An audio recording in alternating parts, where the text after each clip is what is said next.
Deadpool and Wolverine is out in theaters, the third movie in the Deadpool franchise and the first one to be officially part of the Marvel Cinematic Universe, bringing the old Fox X-Men universe with the rest of the Marvel characters.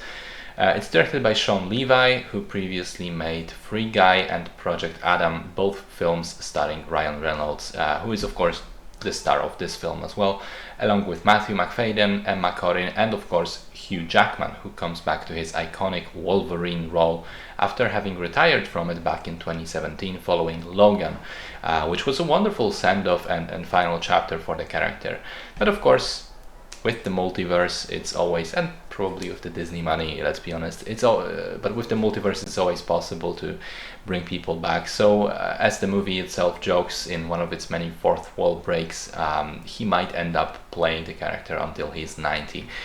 Anyway, I won't spoil anything in the review and just give you my thoughts without ruining any of the surprises. The very rough outline of the story is that Deadpool's timeline is about to cease to exist. And in order to try to save it and the people he cares about, he has to team up with a grizzled, angry variant of Wolverine, one that carries a lot of baggage from his past. Now, this is definitely one of those movies that work best when seen on opening weekend with a full audience at a movie theater. It's an experience, it's a roller coaster ride. Watching this film is similar to several different things. It's a little bit like going to a big Lego store as an adult, as a money-earning adult, excuse me, and getting an expensive set that you were never able to afford to as a kid, and you've always dreamed about it, and now you can have it. It's a little bit like seeing a circus that comes to town. It's kind of strange and nonsensical, and there's too many clowns, but also you're there with friends, and you're having popcorn, and you're really having a good time. It's also a little bit like watching a stand-up special that is very funny right now because of how some of the jokes are written and structured, but they will age inevitably and not be nearly as good a few years down the line. To put it in simple terms, I really enjoyed myself and I think it's a great experience, but I don't think it's necessarily a great movie, if that makes sense. The plot is a bit nonsensical.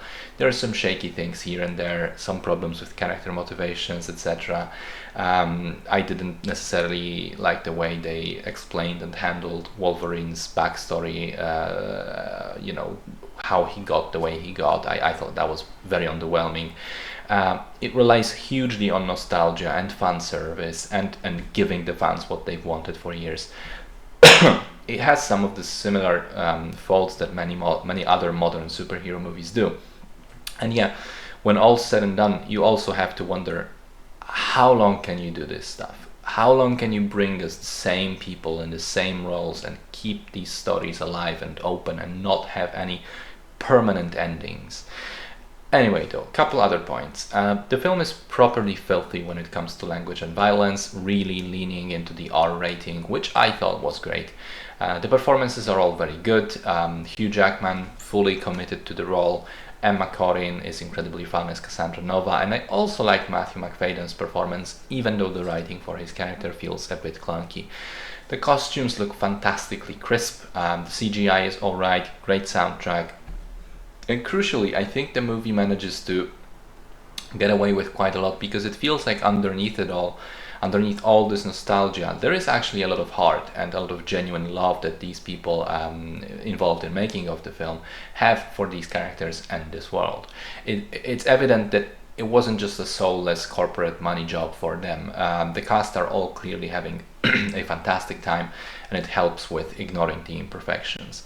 At least on first watch, because as I said, I had a great time, I laughed a lot, I went out to the theater very happy. But I do predict that this is not a film that will stand the test of time and remain as good when you go back to rewatch it 5-10 years from now. And you know what?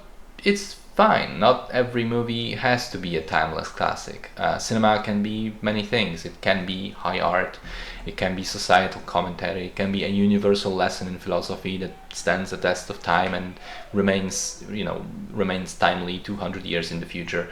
Or it can just be a 2-hour ride in an amusement park. And Deadpool and Wolverine is definitely and firmly that last thing. It's a ride in an amusement park, but it knows that it is that, and executes its premise rather well.